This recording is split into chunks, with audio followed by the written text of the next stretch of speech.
Hi, today I'm going to talk to you about Royal Caribbean's Quantum of the Seas, all of the things about the ship and the good and the bad. Come with me. So this being a cruise from China, from Shanghai in China, around Japan, meant that the weather wasn't actually quite as warm as, a lot of the other cruises that we've done before around the Caribbean and around Southern Europe. So this, I think, is a perfect ship for this space. It has things like Seaplex on it, which is an area that is like a multi-function space. They do things like bumper cars in there, but the swimming pool area on the Quantum class ships is slightly smaller, I think, than it is on other Royal Caribbean ships. And, that's, I think, well suited for a cruise like the one that we had. So some stats about this ship. This ship has 16 decks, it's 168,000 tonnes, and it can take up to 4,905 passengers, which means it's quite a big ship. It's nowhere near as big as the Oasis class, like the Allure and the Harmony, or even the Icon of the Seas. However, it's still a pretty big ship. This ship has quite a lot of indoor spaces. We've covered them before on other reviews, so it's very similar to Odyssey.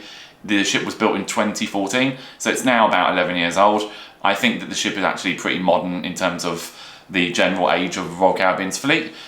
So this was an Asian cruise that we did. It was 8 nights, and we sailed from Shanghai in China over to Hiroshima in Japan, then over to Kobe, then over to Tokyo, then back over to Shanghai again.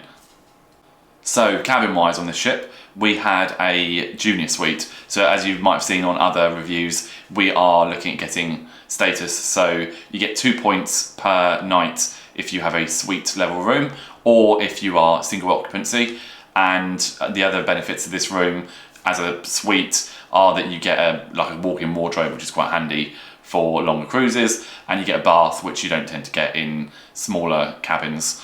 The other benefits really for suite level don't really kick in at this stage. You have to go for a grand suite and above to get access to things like the concierge lounge and any of the other suite benefits. But it was a nice room, plenty of space, lots of storage, which is always something that I found on Royal Caribbean cruises.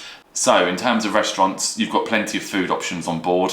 In terms of complimentary spaces, you've got the main dining room, obviously. You've got the buffet, which is called Windjammer. Then you also have the Sorrento's Pizza on the promenade. You've got a cafe on the promenade as well. In 270, you have a small little restaurant there. They serve light bites, soups and salads and that kind of stuff. And then you've also got a hot dog stand, which is in the Seaplex. And then in terms of paid options, there are a number here as well. So you've got Chops Grill, which I've mentioned on my other reviews. You've got Wonderland, which is kind of a unique dining experience, I'd say. You've also got the Izumi Sushi, which does the hibachi and the teppanyaki. And then you have the Giovanni's, which I think used to be called Jamie's Italian. So there were plenty of options on board. And when we were there, we just did a mix of the complimentary, the buffet, the main dining room. We did the Chops Grill a few times as well, and Wonderland. So in terms of entertainment spaces, there were plenty on board. If you've seen some of my other reviews about the Odyssey, you'll see the similarities between the ships. We spent a bit of time in Seaplex, which is the area that I mentioned that has the bumper cars in it. It's quite fun. You've also got 270, which is kind of like a multi-function space that is a theatre, but also like a music venue. Then you've got the Royal Theatre, which do classic theatre shows, enrichment, talks, that kind of stuff. Then you've got the Ripcord, which is the skydiving experience. I actually had a lot of fun there, and it was the cruise that we went on this time that we actually went on that and paid for it, and we had photos taken. I'm not showing the photos; they are awful. But it was, it was an interesting experience. You've also got Flow Rider, which is a surfing simulator at the back of the ship. It's quite cold around Japan and China, so that wasn't something that we tried on this one. You've also got Music Hall, which is the central music hub in the middle of the ship on the promenade, and that's a kind of a split deck entertainment venue. They've got like pool tables and bars upstairs, and then downstairs is a dance floor and a live band plays there. It's a pretty cool space, and we spent pretty much every evening there. They also do a get together in the evening for the LGBT group, which would always meet in the same space. So it was a cool venue, and one that we spent a lot of time in. So this cruise had some quirks to it actually. I would say that this was probably the strangest cruise that we've done. So Royal Caribbean, they adapt their ships to the markets that they're sailing in.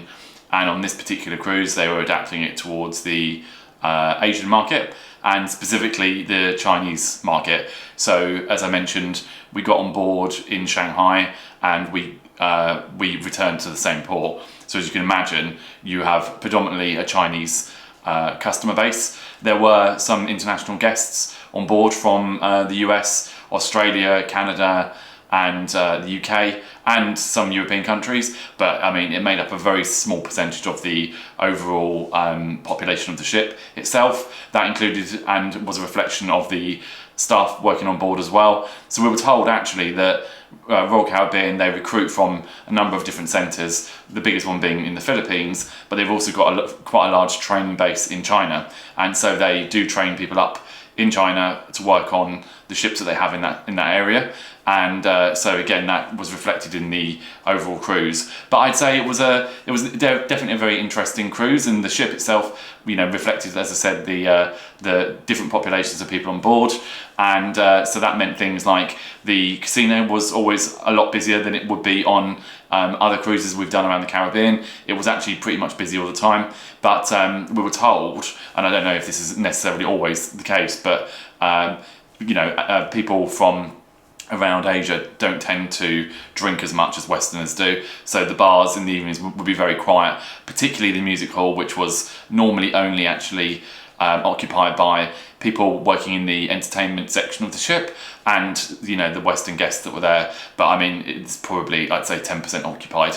The same thing goes for all the restaurants as well.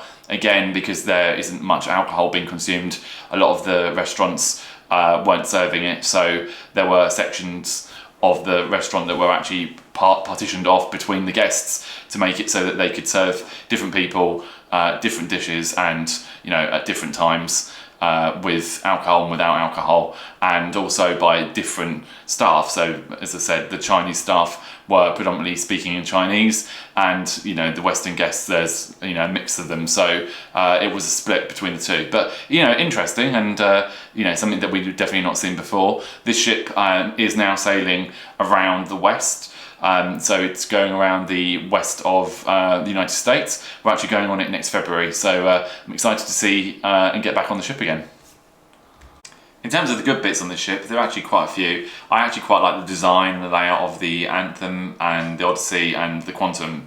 All three of them are in the Quantum class. And I like things like the promenade, which are quite wide and bright and open. And I think it adds to a sense of greater space around the ship. It's quite a long promenade. It leads essentially to the very back of the ship. But it's just slightly different than other Royal Caribbean ships with the promenade, the way that it's laid out. And I think the ship's modern.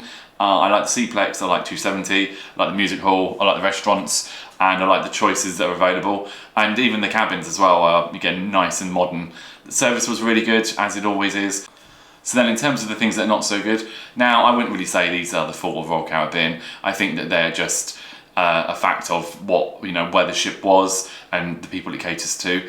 So it's a bit of a split. I've never really felt that before on other cruises. Normally all of the passengers on board ships that we've been on before around the Caribbean and South America and Europe all tend to mix with each other. They also all tend to drink and eat at the same places and attend the same entertainment shows. On this one, because it was a split Chinese and Western population on board, a lot of the entertainment venues were either catering for one or the other, mainly for the Asian market, which meant that things like the theatre shows weren't really accommodating the Western customers. Now it's completely, it completely makes sense because the bulk of your customers are in Asia and you're on an Asian cruise.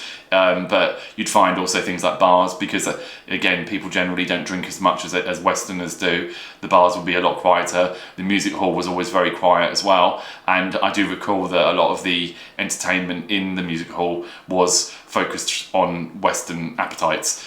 The same thing would go for restaurants as well. They were much quieter. The the courses of food that were eaten were a lot faster because they weren't pairing their meals with alcohol, and so it just meant that it felt like a slightly split population of people on board. And again, as I mentioned before, it was like 90% were Chinese and Asian customers, and the other 10% were Western.